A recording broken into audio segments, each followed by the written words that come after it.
স্বাস্থ্য জনগণের জন্য কোনো বিশেষ সুবিধা নয়, এটি সবার অধিকার। সুলভে সুস্বাস্থ্য নিশ্চিতে সর্বাত্মক চেষ্টা করছে সরকার। স্বাস্থ্য উদ্যোক্তা উন্নয়নের পথরেখা বিষয়ক কর্মশালায় এভাবেই সরকারের স্বাস্থ্য ভাবনার কথা তুলে ধরেছেন জিয়াউর রহমান ফাউন্ডেশনের ভাইস চেয়ারম্যান জুবাইদা রহমান। একই অনুষ্ঠানে অর্থমন্ত্রী জানিয়েছেন, স্বাস্থ্য খাতে বেসরকারি উদ্যোক্তাদের উৎসাহিত করতে প্রয়োজনীয় নীতিমালা প্রণয়ন করবে সরকার। সকালে রাজধানীর গুলশানে আয়োজন করা হয় বাংলাদেশ স্বাস্থ্য উদ্যোক্তা উন্নয়নের পথরেখা বিষয়ক কর্মশালা। অনুষ্ঠানে প্রান্তিক জনগোষ্ঠীর স্বাস্থ্যসেবা নিশ্চিত এবং দেশীয় ওষুধের গুণগত মানের বিষয়ে কথা বলেন স্বাস্থ্যমন্ত্রী। চলতি বছরে গ্রাম পর্যায়ে প্রাথমিক স্বাস্থ্যসেবা পৌঁছে দিতে কাজ করছে সরকার। এটি প্রধানমন্ত্রীর মূল স্লোগান। আমরা শুধু মুখে বলছি না, এটি বাস্তবায়ন করতে যাচ্ছি।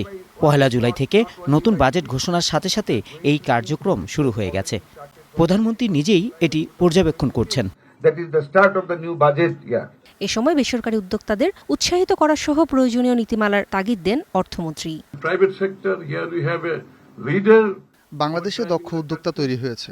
উপযুক্ত পরিবেশ আর সঠিক নীতিমালা পেলে তারা সর্বোচ্চ জায়গায় পৌঁছে যাবে। এই সব কিছুর পেছনে দিন শেষে নেতৃত্বই সবচেয়ে গুরুত্বপূর্ণ। আর প্রধান অতিথির বক্তব্যে জুবাইদা রহমান বলেন, সার্বজনীন স্বাস্থ্য সুরক্ষা প্রদানে বদ্ধপরিকর সরকার। জলবায়ু পরিবর্তনের নেতিবাচক প্রভাব স্বাস্থ্য খাতে নানাবিধ চ্যালেঞ্জ তৈরি করছে। আমরা বিশ্বাস করি, স্বাস্থ্য জনগণের জন্য কোনো বিশেষ সুবিধা নয়, এটি দেশের মানুষের মৌলিক অধিকার। সার্বজনীন স্বাস্থ্য সুরক্ষা প্রদান করতে এবং প্রতিটি নাগরিকের কাছে মর্যাদা ও সম্মানের সাথে স্বাস্থ্যসেবা পৌঁছে দিতে আমরা সর্বাত্মক চেষ্টা করছি। জলবায়ুর নেতিবাচক পরিবর্তন স্বাস্থ্য খাতে ঝুঁকি তৈরি করছে মন্তব্য করে সবাইকে স্বাস্থ্য ও পরিবেশের সুরক্ষায় যত্নবান হওয়ার পরামর্শও দেন ডাক্তার জুবাইদা রহমান। নূরে জান্নাত, স্টার নিউজ, ঢাকা।